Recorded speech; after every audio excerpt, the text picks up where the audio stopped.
All righty. Well, Dr. Strauss, thank you very much for joining me, sir. Good to be here. Thanks for having me. I appreciate you joining me. So if you wouldn't mind introducing yourself, the kind of work you've been doing in recent years. So I'm a professor at University of Oklahoma of physics. My area of expertise is called experimental particle physics. So the goal is to understand the fundamental structure of the universe. What are the smallest particles in the universe and how are they held together? The forces in the universe. I do my research at a laboratory in Geneva, Switzerland called CERN. It's the premier high energy physics laboratory in the world. At CERN we smash protons together, 100 trillion protons smashing on 100 trillion protons every 40 million times a second. And when they pass through each other, about 40 of these will hit 40 of these. We build a huge detector. The detector I work at is about half the size of a football field, about the size of half a football field. And it takes a picture, if you will, of the debris of that collision. And we understand the structure of the universe by looking at that. I've been currently studying a particle that was discovered in 2012 called the Higgs boson. It was the last particle predicted by what we call the standard model of particle physics. And discovering it, as difficult as it was, is somehow the easy part, and really understanding it is the hard part. So I've been spending the last 10 years or so trying to understand certain properties of the Higgs boson. Wonderful. And for folks at home, some of the our previous interactions have been around your work amassing scientific, what you characterize as scientific evidence for God. And so that would be what I'm hoping we can focus on today. And so by way of introducing that topic, would you mind giving folks at home some of your background, what kind of work you've done on that specific topic? Yeah, that's great. So I am a Christian. I became a Christian when I was young, but like many people who grew up in that environment as an adult, I wrestled with what was I taught as a child that is worthwhile to believe as an adult, what has evidence that it's actually true. I'm driven by truth in science and in Christianity. So as a scientist who is a Christian who's explored reasons for what I believe, actually I need objective evidence for everything I believe, I have written a book called The Creator Revealed that discusses the scientific evidence for God and how that fits in with some of the biblical accounts about things like the origin of the universe. And I've spoken all over the world on that subject. I get invitations to talk about it at OU, where you first heard me, but I was just in Romania where I gave talks on science and God and how they go together. So kind of a passion of mine outside of my normal work with the university, my teaching and research responsibilities, has been exploring this subject of how science and particularly Christianity mesh together. What is objective evidence for what we believe as Christians from science as well as other realms of human experience. Wonderful. And I want to get into some of the specifics of your work, but by way of introducing it, I guess it would be good to start at the very general, the very basics. So if you had a person that was, zapped by one of those machines from Men in Black and didn't know anything about God or amassing evidence for God, how would you begin to introduce? What do you mean by God? What do you mean by evidence? And why does that matter? Yeah, that's a great question. So as a Christian, by God, I mean the traditional view of God from a Christian perspective, a transcendent, omniscient, omnipotent being who created the universe, but wants to interact with humans as well. So a personal being. As a Christian, I believe that omnipotent, transcendent God took on human form and was the person of Jesus of Nazareth. And that is a manifestation of who he is. You want more from that? Is that a good enough definition of God? Do Sure. you want to go deeper than that? That works for an operational definition. You might get into your definition of evidence. Yeah, so I think that everything I believe, including what I believe from a religious viewpoint, is based on objective evidence. I don't think I could believe something just because you thought it was true. So objective evidence is things that can in some sense be tested, not necessarily scientifically, When it comes to historical evidence, we can't test that scientifically in a lab, but there can be forensics evidence or eyewitness testimony or even written testimony, right? The things we believe about the truth of what happened in history are not based on the same kind of necessarily scientific objective evidence that I would have when I studied the Higgs boson, but still objective evidence. What is the historical record? What is the written historical record? What is the archaeological evidence? Some kind of objective evidence that what you believe is based on reality, not just on somebody's perception of what reality should be. Okay. So again, you're the philosopher. You can help mold or shape these definitions if you think there's something lacking in them. Well, I'm curious because I think you already kind of began to hint at why this is important, but beyond what you've already said, why is it important to have evidence for God and for beliefs generally? Well, I want to believe things that are true. Somebody might say, well, my religion, my worldview works for me. And I'd say that's great to some extent. But if it works for you, but it's not true, I don't want to believe it. I don't want to follow a false idea simply because it happens to have some ability to work. I'd rather turn it around. If something is true, it should work in real life. If something works in real life, it may or not be objectively true. Even the idea, though, of objective truth has been questioned in the postmodern world, right? So we could talk about that. But I think that, to me, I want to, I'll give you an anecdote. So early in my life, when I was a postgraduate researcher, I was trying to figure out what I wanted to really do in life. Do I want to go into academics and physics research? And I bought a book, What Color is Your Parachute, which is kind of it's still around, it's updated every year, but it's kind of a book on career transition. And one of the questions they ask at the very beginning is, what really motivates you? And what motivates me is understanding, a search for truth, understanding truth and helping others understand it. Well, you don't get that if you're working for a Fortune 500 company necessarily. And so that idea is really a motivator for me in everything I do, whether it's my scientific endeavors or whether it's my understanding of religious beliefs and religious truth.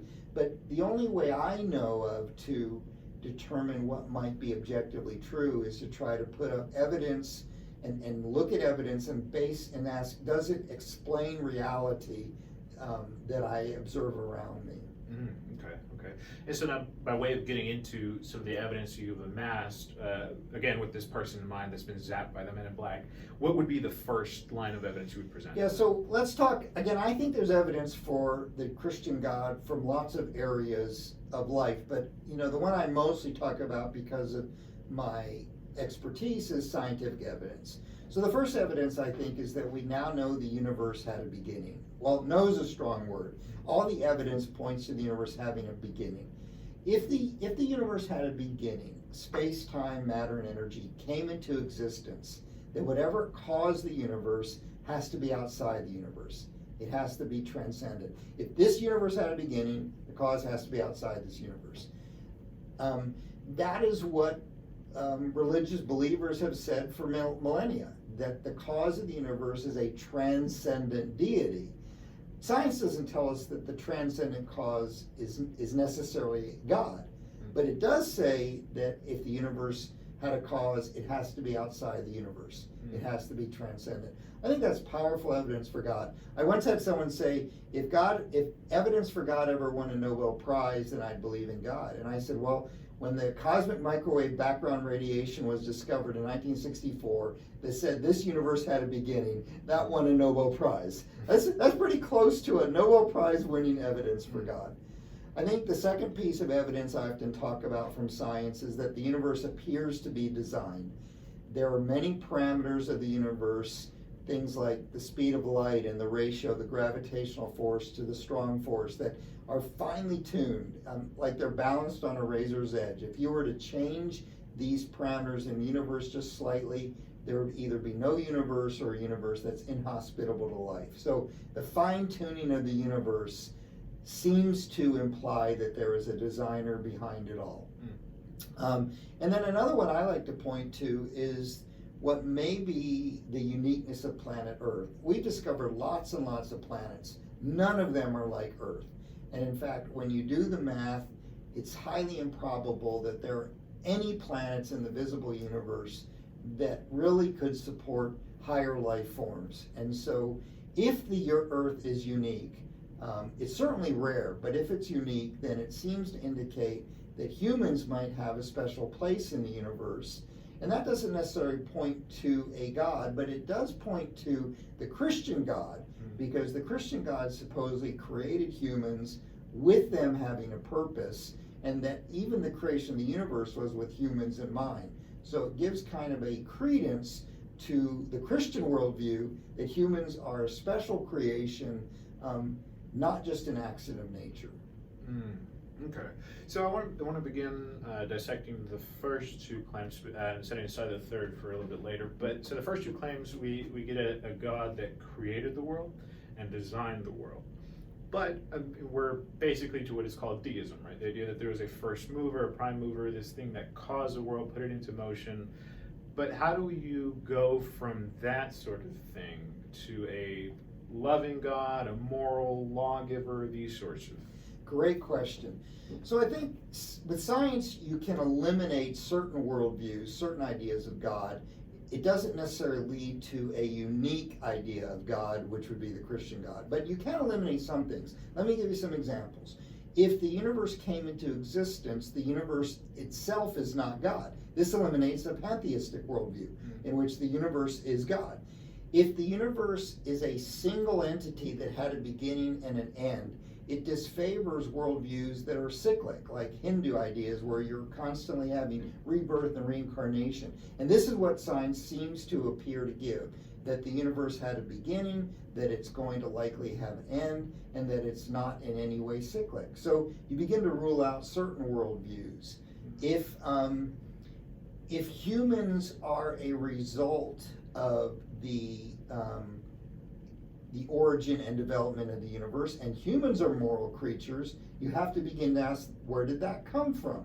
Because the atoms I'm made of have no morality, they have no self-cognizant ability, and yet humans do. Now, there might be a worldview that says that's just because we're complex organisms, or there might be a worldview that says non-moral atoms can't create moral creatures unless there's more to it than that.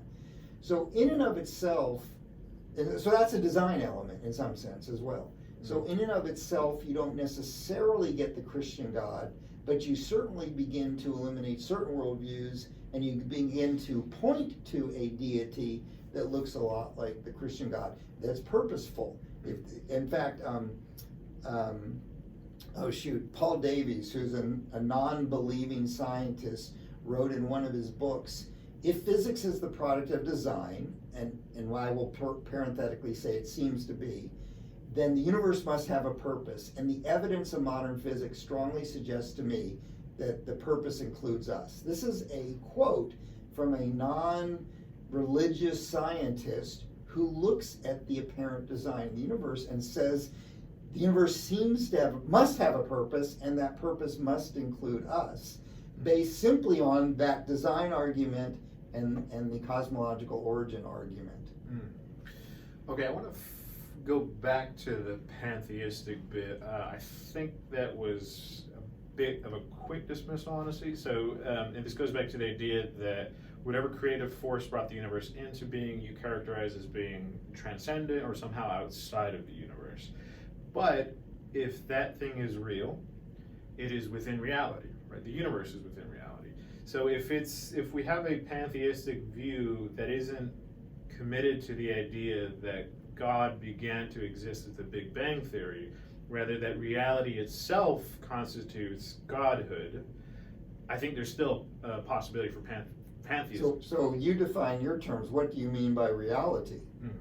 Well, that's a hard question, but basically I would say all that actually exists and as a possibility, this is a much harder one. I don't, there's different schools of thought as to what possibility means, but I tend to have a pretty encompassing view that I think possibility is a coherent concept, and I would include. I mean, I don't know how much value we want to give to possibilities that don't actually like flourish in actual events and real phenomena. We can discuss them. You're a philosopher. Well, thank you. But yeah, but so my perspective is that I think if the Big Bang were a consciously decided event, that would be included in what we're calling reality, or existence, or being, right? And so it's worthwhile to back up here as well on perhaps some other perspectives on how we would define God. So another popular way of approaching the concept of God is the source of being, the grounds of being, right? And so if our being is the result of a higher being, and yet we are somehow putting parameters on that higher being, on that infinite being, there's a paradox there. And so I think the pantheist would point to that paradox as saying, you're putting a limitation on God's being, on God's existence. So I still feel that there's a pantheistic option that isn't eliminated by the Big Bang. Well, again, I'm not an expert in all religious philosophies, but my understanding of pantheism is that the universe itself is somehow God, that the aspects of the universe are the Godhead, is God. And then if unless there's a pantheistic God outside of the universe who then somehow brings this universe into existence, fine. But that's not my understanding of traditional pantheism. It's that, every aspect of the universe is somehow part of the Godhead. And traditional pantheism, in my understanding, is that therefore the Big Bang says that then came into existence, so God was born at that time.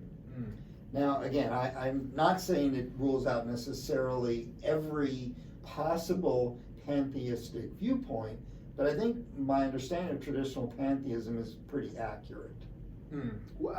So, yes, I would say for many schools of pantheism that would apply, but being fair to the pantheists, a lot of them did their work before the discovery of the Big Bang. But that's the point. The point is then that the Big Bang rules out what they would proclaim is God. I'm not sure if that's the case, because I'll reveal some of my bias here. I'm a fan of the philosopher Baruch Spinoza, and he was a pantheist. But he was very meticulous about wanting to apply a scientific, and specifically a geometric method to analyzing the concept of God. And so had he lived after the Big Bang, I'm sure he would think that's highly salient to whatever description of God we would give. It just so happens he lived centuries before then. So still to borrow a framework inspired by him, I'd say, so what's within the universe could be analogized to what's within the body, right? So you have cells in your body that are not identical to Dr. Strauss, the whole of the organism and the social roles you play and all these things, right? There's more than just the matter that constitutes your identity. And so if God is identical to the universe or nature, I think that would include the Big Bang, but I don't think it necessarily excludes what came before. So if there was a causal force, if it was a minded force, whatever it may have been, I think there's still a path for the pantheists to include that. So what you're saying is that there's a pantheism that says all is God, and so certain manifestations of that could come into existence that didn't exist, but you're not saying that means God came to existence at that time. Yes, now that's the trickier one. That is a trickier one, because this view that I'm arguing for, or at least trying to say is not totally defeated, would have to address that, right? So if there's a Big Bang and before the Big Bang, what is that, right? And even then we're getting into paradoxical language, right? The idea of a before the Big Bang, and I think you'd be a better person to describe why that's a paradox to talk about time before the Big Bang. Well, yeah, time is a weird thing even within physics. You talk to 10 physicists about what time is and you'll get 10 different answers. And we don't even know for certain that the Big Bang was the beginning. We know from about 10 to the minus 12 seconds after the Big Bang what really happened. the first 10 to the minus 30 seconds, 10 minus 12 seconds, some number is still a mystery. But all the evidence we do have looks like, and all the theoretical understanding of nature that can be confirmed through experiment looks like space-time, matter, and energy came to existence. So yeah, there's a question then of what do we even mean when we talk about before the Big Bang. Sure, and this is one of the things that we're going to rub up against in this conversation, is that I think there are questions that sound coherent and are easy to ask, but sometimes they just don't correspond to a reality, right? So another analogy that I've heard for the problem of saying what came before the Big Bang Theory is like going to the very northerly tip of the North Pole and saying, well, what's north of here? You can form that question and we understand what you mean by it, but there's not a reality that actually corresponds to. Yeah, and again, I'm not going to say that, every objective piece of evidence has no possible alternatives to it. In fact, I would say just the opposite. There's always a possible alternative. I like to frame the question in what's most probable. So the person who says, well, we don't know that the universe had a beginning is correct. We don't know. But I can look at everything we do know, and everything we do know points to a real beginning. In fact, what you have to say if you don't believe in a real beginning is the things we don't know are going to somehow preclude the things we do know, even. That if I was extrapolating what I do know back to t equals 0, whatever, there would be a real beginning. So you have to say, well, somehow all that we do know breaks down, and something we don't know completely overrides all those things so that we don't have a real beginning. Well, is that possible? Of course it is. Is it the most probable, right? And this is where I base my beliefs. It is possible that Jesus did not rise from the dead, and then everything I believe is false. But based on the historical evidence and, what is most probable, and this is where I will come to say this is what I'm going to base what I believe on is the most probable explanation for the evidence. Not the only possible explanation for the evidence. That doesn't exist, I don't think. There's always a possibility. We might have been created 5 seconds ago with memories, and there's been no previous existence of anything.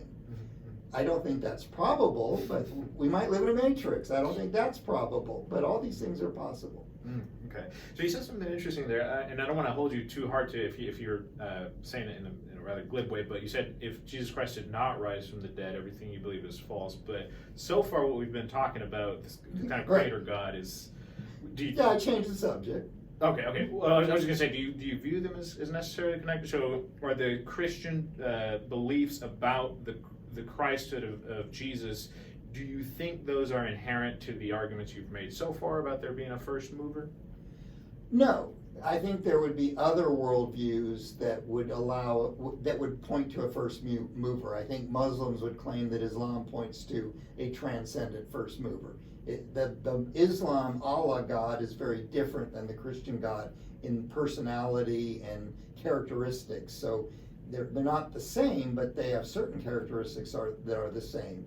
And one would be transcendence, for instance. So no, they're not inherently necessarily tied together. Okay, gotcha. And I do want to get into Christianity's claims about who the person of Jesus was, but before then, so we talked about the two first... The origin, we have talked about design, right? Yes. And I do want to talk about design, but I'm also particularly curious that you made the assertion that Earth is unique, right? And this seems to indicate that humans have a unique role in creation, but quite frankly, Dr. Strauss, at least my perception seems to be that most scientists are open to the idea that there is life beyond this planet. And some would argue it's probably more likely than not. So how would you say, if there are living organisms outside of this planet, how would that... So there's a bunch of questions there. Actually, the search for life outside this planet is what drives funding. So, yes, if you're not looking for life outside the planet, NASA's not going to get any funding. I don't know that, and I think you're probably right that most scientists think there's lots of life everywhere. but I'm not sure that's true of most informed scientists. Mm. So one of the books that influenced me a lot is called Rare Earth, written by two University of Washington scientists. It's now a 23-year-old book. I think it's written in 2000.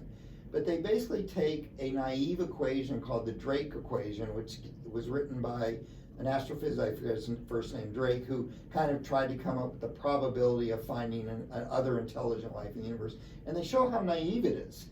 And basically, their book is called Rare Earth because they came to the conclusion that Earth is very rare. That they won't use the word unique. And in fact, there is this competing dialogue between scientists of whether the rare Earth hypothesis is correct or life is prevalent. The life is prevalent is really not based on any science. It's based on numbers. In fact, Stephen Hawking in his book, The Grand Design, dismisses the argument for the Earth being rare without any real reason. He says there are lots of planets, so there must be lots of life. But when you start to look at what it really takes to make a planet that can support any life other than bacteria, I'm not going to talk bacteria. Bacteria can thrive everywhere. You come up with really narrow parameters. And so what I find is that, yes, there is this belief and this hope that life is prevalent, but those who look into it in more detail are the ones who write books called Rare Earth. Now, as a person who believes in a God who ultimately created life, I think if there's a God, it's more likely that there's a lot of life out there than if there's not a God, which is the alternative of what most people think. The reason is, I believe that the characteristics of a planet that can support life are so rare that you're not going to find any more by natural causes. But if there's a supernatural being and he created one outside of the odds, then he could create a lot outside the odds. I do think we'll find bacteria everywhere. In fact, the Earth, because we know it's had life for 4 billion years, we know that comets hit the Earth, they spew Earth rocks and stuff into outer space. Those can travel to Mars and Europa and other places. So to me, it's likely we will find evidence of bacterial life throughout the solar system, but it's going to look a lot like Earth life. And at first, scientists will say, see, maybe life also formed on Mars. And because it looks so much like Earth life, the better option is actually it formed on Earth and was transported to Mars. But that won't be the headlines when it's first discovered. Okay. So I do want to defend the position that, and it seems to map onto kind of commonsensical views of why people believe that there is alien life and even complex alien life. So one of the arguments that would be posed is that the 4 elements that are most abundant to carbon-based organisms, carbon, hydrogen, oxygen, and nitrogen, also happen to be the most abundant elements in the universe, and they're among the most easily reactive. You know more about this than I do, obviously, but as far as I understand, carbon is a highly, highly reactive element, and so the idea is that because it's so abundant and so reactive, and given the amount of age the universe has and how large it is, it seems unlikely that you couldn't have some cases of what happened on Earth happening elsewhere. What do you make of that argument? I think that's an argument from incredulity, which has no basis in reality, to be honest. Okay. We don't know how life formed. In fact, all the evidence, all the experiments to try to show how life formed show one thing. If you have an intelligent being trying to manipulate characteristics of molecules so you can get life, you can get close. And without manipulation, you can't get close. The experiment that who's the guys that did it? Early, and the experiment that flashed lightning into a test tube and supposedly produced some amino acids, did so in an environment that we now know was unlike anything on ancient Earth. And even that, you get this mixture of right and left-handed amino acids, which don't create life. You need only one-handed amino acids to create life. Every experiment that tries to form life in the first place is a failure unless humans do a huge amount of manipulation in that experiment. we have no clue how life formed. Now, I'm not saying it didn't form naturally. I'm just saying that this idea that, well, if it formed here, it must be easy, is not borne out by the evidence. Okay. So now going back into how you believe Christianity is supported by the science, how would you, because you have a really interesting interpretation of the first few verses of Genesis, would you mind giving your take on that and how it relates to the world? Well, I don't think, yeah, okay, I like, what'd you say, interesting? I like that, okay. So basically, my understanding of Genesis is that it describes primarily the 4.5 billion years of life on earth. So the first verse in the Bible says, in the beginning God created the heavens and the earth. It took 9 billion years for the stars and the earth to form. So I think that's 9 billion years in one verse. And then the earth is formless and void. That's the second verse. So we're on the earth. And so the next 6 days of creation, and we'll come back to that, describe the earth, which is formless and void. It is formless, it has no life on it, and its transformation to a life-friendly planet with humans. The Hebrew word yom, which we translate day, has many meanings, just like the English word day, and it can mean a long period of time. And in fact, there are good scholars of ancient Hebrew that say if you read the first chapter of the Bible, Genesis 1, in ancient Hebrew, it's clear that the word yom does not mean 24 hours, which many people think it does, but the Hebrew scholars, Gleason Archer was one of the best Hebrew scholars of the 20th century. He writes in context it can't mean 24 hours. So I think each day of creation is a period of millions of years or hundreds of millions of years in which the earth is being taken from a formless, void, inhospitable planet with no life on it to a planet that can support human life and now has humans on it. Okay, and I do want to point out that this interpretation of that beginning is juxtaposed to other interpretations which say this is the origin of the universe itself, right? Whereas you're focusing on life on Earth. Well, I'm just reading the text. I'm not focusing on anything. Genesis 1:1, in the beginning God created the heavens and the earth was formless and void, and darkness is over the surface of the earth, and the Spirit of God is moving on the surface of the waters. We went from the universe to the earth, and then you have 6 days of creation. I'm not interpreting anything, I'm just reading what it says. Sure. But don't you think it's probably true that most believers would believe that that's the origin of like the universe or of existence? Well, okay, so I don't know what most believers believe. I know that most people who are at conservative evangelical churches, which I would describe myself, don't necessarily dig into what the text of the Bible actually says. So I grew up being told that these were 6 24-hour days and certain things, and then when I was a young adult in my 20s, I decided to read it for myself with non-biased Hebrew scholars, what they had written in front of me, and I read what it actually said rather than what I was told it said, and it was quite different. So going along with the progress of Genesis, then we get to the Adam and Eve story. Right. So do you consider that story to also be supported by evidence, or what is your account of it? So I think that if I want to try to align the account of the origins of the universe and humans in the Bible with what we know from science, Adam and Eve are the hardest part of the story to align. There are certainly options that align well. One is to make Adam and Eve part of the original population of humans some 50 to 100,000 years ago, which is when modern humans first existed. I think that could fit with the story.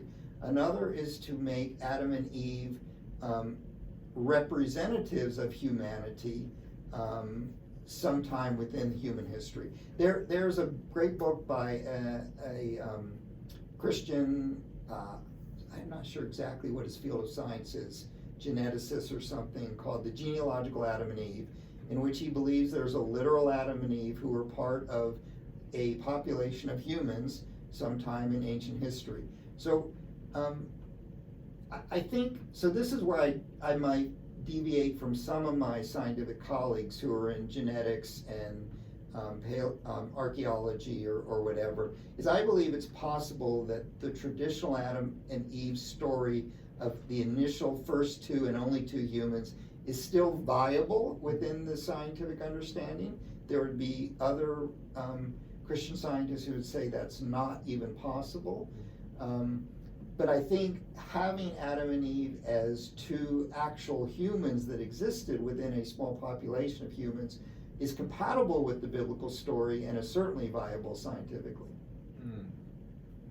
So one of the tensions that critics might point out is that in the story in Adam and Eve, it's very stark when humanity began, right? So there was just a time before humanity and there was a time after, right? Yeah. And in the evolutionary account of the origin of species, right, these sort of hard line distinctions are really hard, if not impossible, to find, right? So the traditional account given by evolutionary biologists is that our species evolved from prior species of other apes. And so how would you square that account given by mainstream biology with the idea that there was suddenly an origin to this species? Yeah, so I think there are three options. One is that Adam and Eve are specially created and there isn't an evolutionary past. That doesn't mean that the fossil record is incorrect. We still have all these hominids. There just isn't a direct link between modern Homo sapiens sapien and those hominids. Again, that's a possibility, even within the fossil record, I would say. It's certainly not an evolutionary history. I think another option, up until 20 years ago, up until about 20 years ago, most what's the word, not archaeologists, not paleontologists, but who studies ancient human history? Anthropologists. Anthropologists, thank you. I don't know why I can't think. Most anthropologists believe in what we call a cultural Big Bang, that there was a huge change in human behavior somewhere around 50,000 years ago that was overnight, basically. That is not so much in vogue now, but I'm not sure that's still not a possibility. And so along with that, it is possible, again, there's so many beliefs among Christians who believe the Bible is true and who believe science is true about this. But it's certainly possible that God used an evolutionary process to create a biologically human, but that still didn't make them necessarily human with all the things we would call human, like the morality aspect of humans, the self-cognizant aspect of humans, the creative aspect of humans, and that was somehow superly imposed on a humanoid, and that would be Adam and Eve, the first truly human beings. So there's within this realm, and here's where I could back that up. So Christians believe that humans are more than just the physical aspect, that there is a soulish or a spiritual aspect to them. How does that get imparted into a human fetus? I don't know the answer to that, but I do know that but I do think it's not simply physical. If there's a non-physical part of humans, is that incorporated into them through a purely physical process? I don't know. So let's propose that every human is more than just the physical, which Christians believe, and somehow that there's a physical aspect to their birth, but there's also a spiritual or soulish aspect. Why don't we have that for the first humans? There is a physical aspect in which they evolutionarily create their body, but there's something else that happens that makes them truly human. Yeah, but taking that possibility, if we really analyze it, there'd be some strange conclusions. So it would be that Adam and Eve have, as you described, a soulish element to them, which would presumably include things like self-consciousness and morality, but their parents would not? Yes, maybe. I'm postulating, right? So there would, in that case, be a stark difference. I have to push back a bit on that, because biologically, if this were the case, so Adam and Eve would have this basically the same hardware as their parents, right? Right, Which would but include different software. That's a nice way of thinking of it. Yes, but the software still has to interact with the hardware in such a way that is lawful, right? And so one of the problems with this idea of a substance dualism, that we have a soul and a body, is how do the two interact, right? Yeah, and of course I can't answer that totally. I have some thoughts on that as a scientist and as a Christian. But I don't know. So again, I'm giving you speculation, totally speculation. And it's from my perspective. There are what we call evolutionary creationists, Christians who believe God used evolution in its usual way of description, whatever, to create humans. And they would answer this question probably in a different way, as if the soulish part emerged as the biological part emerged, maybe. I don't know. So again, you're not going to get a single answer from any person. And then there are the young earth creationists who believe humans were created 6,000 years ago by a special creation, which I don't think has any biblical or scientific validity. But you're going to get different answers. As I said, I'm a person seeking truth. And to do that, it means I don't have all the answers. And there are certain things that are more problematic in my worldview than others. And exactly who Adam and Eve were is one of those things that I don't have all the answer and still has loose ends to it in my worldview. And that's a fair admission. I appreciate that. And so I don't want to keep pressing on this issue, but part of the reason why this question matters of the historicity of Adam and Eve would be because many of the elements that Christian and theists generally would say that God answers, that many of the questions we have is satisfied by the answer of God. So some of these would be like ethics, right? What sort of what creatures are under the umbrella of ethics, right? And so it's very easy for a theist who believes that there is something unique about humans that distinguishes them from the animal kingdom, says, well, we are the creatures that should be considered in ethics, but else the other animals either are secondary or just don't have ethical So this is a great question. There is an astrophysicist who I respect a lot who's a Christian. He runs an organization called Reasons to Believe. His name is Hugh Ross. And if you ask him what things could ever come up that would make you not believe in Christianity anymore, and one of those things is if you could disprove human exceptionalism, that there is nothing unique about humans, then that would destroy the Christian methods. Another message. Another one, of course, is that Christ did not rise from the dead.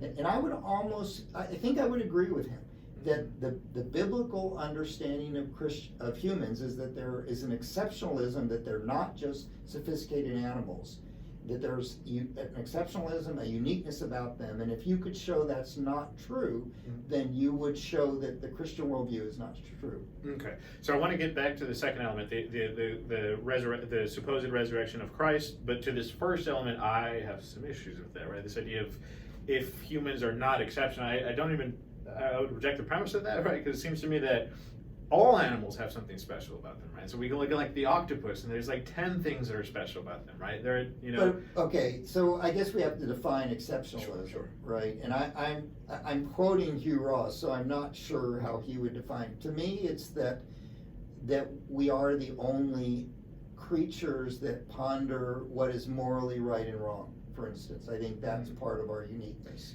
Sure, and I wouldn't disagree with that, but my concern would be that I do not believe that ethics requires that you be that sort of creature. And an easy example would be like babies or comatose patients and so forth, right? So they don't have the ability to think in those ways, but clearly they are persons to be considered under ethics. And by extension, I would say, for example, I think we both obviously agree that like torturing a dog is wrong. And it's not just wrong because of what the human is doing. There's something about the experience the animal is having that is, in my opinion, obviously relevant to ethics. Yeah, I don't know. Again, as a philosopher, you've probably thought this through more than me. I think that humans are not just qualitatively a more sophisticated animal, but quantitatively different, or the other way around. Yeah. The other way around. And so, we could try to delve into all the areas that I think that might hold, but they would hold, a lot in areas of ethics and morality and even spiritual longing and spiritual desires and things like that. Gotcha. So one of the things that I'm guessing you would include as part of human exceptionalism is that in the Christian worldview, God became man. So now by way of getting into Christ, what would you say is some of the evidence for Jesus of Nazareth being Christ or being God? Well, I think he would point to his miracles. His enemies didn't even deny that he did miracles. They just ascribed them to Satan because they didn't think he was from God. His enemies never even denied the resurrection. When his disciples preached and taught that he had risen from the dead, they didn't say, no, he didn't. They said, quit saying that. We don't like the message. They could have produced the body and Christianity would have died in the first 5 minutes, but they didn't. Instead, they said, we don't like what you're saying, stop saying it, not what you're saying is false. So I think his miracles, of course his resurrection, I think the changed lives of his followers. I mean, there's many ways that a human who's not God could change the lives of their followers, but I think there are some unique aspects of the way the first century Christian church developed and the people that developed it as well. But that's more of a reflection of who he was. Oh yeah, so it's a reflection of who he was, I think. Okay. I'm a little bit concerned about that second element because we know that human beings, merely mortal men, can have dramatic influence on their followers. So it's people like John Jones or these cult leaders that can cause people to want to commit suicide, right? And are very firmly held in their belief. And I would say they really believe these things. Yeah. But that doesn't make it true, right? Yeah, I agree. So that's why I put it third. It was not the second, it was third, right? Sure. And we could talk about still, and I don't disagree with that. Again, I think there's some interesting aspects of Christ's followers. James, Jesus' brother, became a leader of Jerusalem church, proclaiming that Jesus, his brother, was God. My brothers would never declare that I was God. Sure. So, would David Koresh's brothers declare that he was God? I doubt it. So there are some unique aspects of that. We don't know this for certain, but traditionally they all died for their belief. Now that doesn't, again, mean it's true necessarily. Their lives were transformed after the fact, right? I mean, I think you can make a strong case that the New Testament documents are more or less historically reliable. We could go into that. Not even, Christians believe more than that about the New Testament, but I believe that you can make a strong case they're more or less historically reliable, and then we can learn from them. For instance, his followers were completely timid and scared the day after he was crucified, and 40 days later, they don't care that they are killed or not. They're going to proclaim a message. Clearly something radically happened to them in the span of a few weeks. Again, that's not how brainwashing works. When you look at cults that brainwash people, it's not a radical transformation over a few weeks. It's a much longer grooming process than that, for instance. So, again, I don't think that's the tell-all for why I believe Jesus was who he claimed to be. But I think that's a reflection of who he was. Cool. So the first two bits of indications that you believe warrant believing in Jesus' Christhood was his miracles and his resurrection. I don't know if we can lump these together as the resurrection having been a miracle, but my concern with that claim as well is that it's not uniquely claimed that Jesus performed miracles, right? Lots of holy men throughout history. Well, yes and no, right? Let's be careful. Muhammad, for instance, there's no claim that he performed miracles, and then there's a few added hundreds of years outside of his life. If you want to ask for even semi-verifiable truth of these claims. I mean, these claims are wrapped up in who Jesus was. You cannot separate Jesus from his miracles. I don't think that's true of any other holy leader in world history. Now, you may know more than me, but Buddha never claimed to do miracles. Traditional Buddhism doesn't even have a god in it. It's a path to enlightenment, right? You won't find, in my understanding, a major world religious leader that this is the core of his claim that validates who he was. Yeah. So as far as Buddha specifically, I don't know if he ever claimed to have done miracles, but his followers certainly did. There were oral traditions that popped up, and the thing is, popped up when? After his death. How much longer after his death? In some cases, centuries. This is true. But so the point I was going to make was slightly different. Okay. The point but I think that's an important point. Sure. Fair enough. But if we're going to go like tit for tat, it would also be relevant that he came centuries before Christ. So it's like, what were the standards of historicity in their day? Oral tradition is what they had. Right. Anyways. Right. I want to say that in agreement with your claim that the miracles are intrinsic to Christ's identity, whereas they're not, because you can believe that these stories about the Buddha were invented by his followers to prop up the story of the truths of his existential philosophy, psychological philosophy.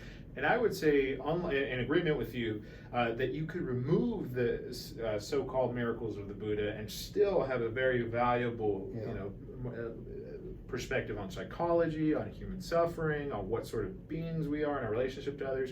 Whereas I think, as you would probably agree, if Christ did not perform those miracles, you could not say so, right? And some people have gone much further along this line of thinking. A person I know we're both a fan of, C.S. Lewis, would even say that the claims, if Jesus Christ claimed to have been identical with God and this is not true, this would make him a malicious sort of person.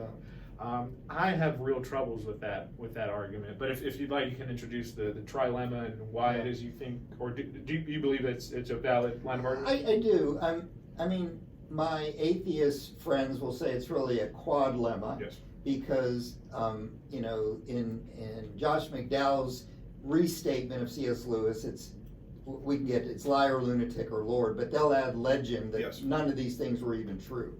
So so that's a very strong formulation. But so another formulation of it would be that there was a historical person, and the legend, the stories about him were. No, that's what legend is, right? It's not that he doesn't exist. It's that so the trilemma, as introduced by C.S. Lewis, which is a very powerful passage in his book Mere Christianity. I have trouble reading his passage without actually tears coming to my eyes. So if you've never read it, you should read it. But the idea is that Jesus claimed to be God, and from a logical perspective, that's either true or not. If it's true, then he is God, what we call Lord, if we want to use L's. If it's not true, if Jesus claimed to be God and it's not true, then either he knew it wasn't true, or he didn't know it wasn't true. Again, that's logical. If he knew it was true and he claimed it, then he's lying. And if he didn't know it was true and he claimed it, then he's self-deluded or he's a lunatic. So the trilemma says if Jesus claimed to be God, then the only logical options following a logic tree is that he's Lord, he is God, he's a liar, or he's crazy, he's a lunatic. And I think that argument logically checks out for the first few steps. However, I think the lunatic bit is the part where it loses me, right? Because I think you can sincerely hold that belief, especially if you read into the Gospels. And now this is, I will admit forthrightly that it is an interpretive tool, but he did describe our Father. He described Christians as brothers and sisters and so forth. And so the question would be, well, does he mean his Son of Godhood is unique to him, or does it apply communally to all? No, I think he clearly made it unique, right? I am the way, the truth, and the life. No one comes to God but by me. If you have seen me, you have seen the Father. He doesn't say that about other people. So yeah, there's a sense in which we are all sons of God. Even, the Psalms mentions that. But yet, there is another sense which I think Jesus makes very clear, that he is unique. He wasn't crucified by the religious leaders because he claimed to be a son of God. He was crucified by the religious leaders because he claimed to be blaspheming. He said he was God, and they understood that. Yeah. in a unique way. Mhm. So we've talked about the historical Jesus up to his death, and as Christians believe his resurrection, but there's also in his account that he will one day return. Yeah. So do you feel that you've amassed any evidence for that claim, that there will be a return? No direct evidence. If you come to trust someone's word, then you trust their word. I love to tell a story about my son who, when he was a young adult, he went down to a city in southeastern Oklahoma. I won't name the city. And he tells this fanciful story about him and a friend walking along a railroad track and somebody walking up to him for no reason and hitting him in the face out of the blue, and they chase this person. I mean, it sounds like the most bizarre thing that could never happen. But my son is telling me that. And I know my son is truthful. Jesus said he's going to return. I've come to trust him as being truthful. So I think it's going to happen. Okay. Yeah, and I'm glad you mentioned that, because I wanted to tie this back into one of the first things you said, that because you care about truth, you want to believe things based on objective evidence. Right. But in that case, what is most valuable to you is the relationship, which, as you've described the God you believe in as a personal God, right? Yeah, this is a great question. And so in that case, there are these certain claims that get made where the objective evidence runs out, and as a matter of faith, you have to trust that the relationship is truthful, such that you believe truths even in the absence of evidence. Well, the evidence is that the source is truthful. I don't know that that's lack of evidence, right? Again, if we read newspaper reports, or, from sources we trust, and we don't necessarily have to go fact check everyone. If it's coming from a source you trust, I still think there's an objectivity there. So I don't deny what you're saying, I just might couch it in a little different language. Okay. Okay, we're getting close to wrapping up Yeah. here. Is there anything else? Again, Well, imagining this person that was zapped. We need to get together again, Sure, because I'd love to. we haven't even touched on the design argument. Yes, that's right. And there are certainly alternatives to that, including multiverse and whether or not there's real design or fake design. So if you want to have me back, I would love to touch on that sometime. Wonderful. But you and I have talked now briefly once and another time for 4 or 5 hours. And I just want to say how much I appreciate your demeanor in all this. I've been interviewed by a lot of people and had a lot of opportunities to talk about my understanding of science and Christianity. And I don't think I've ever had someone who doesn't necessarily agree with me be as gracious and inquisitive and accommodating. And that is wonderful. So I want to just thank you for this opportunity and for the appreciation I've had of our conversations up to this point. Well, I appreciate that. Thank you very much, sir. You're welcome. Is there anything else? Again, imagining that person that was zapped, that you'd say kind of as a... No, not necessarily in this subject. Again, let's go back to the Genesis account. I was taught, even growing up in a church, a lot of things about what the Bible said that it doesn't say. I would encourage people, if you want to investigate the Christian message, don't just go with what you've heard. Go read the gospel, the Matthew, Mark, Luke, and John, the account of Jesus' life, and decide for yourself. Those are the original sources. Those are the people who claim to have been there. And you find a lot more for yourself by reading the original sources, by listening to you, or even listening to me. That's where you're going to find the truth about what I believe. Wonderful. Well, thank you very much, Thank Dr. you so Strauss. much. Appreciate it. Cool.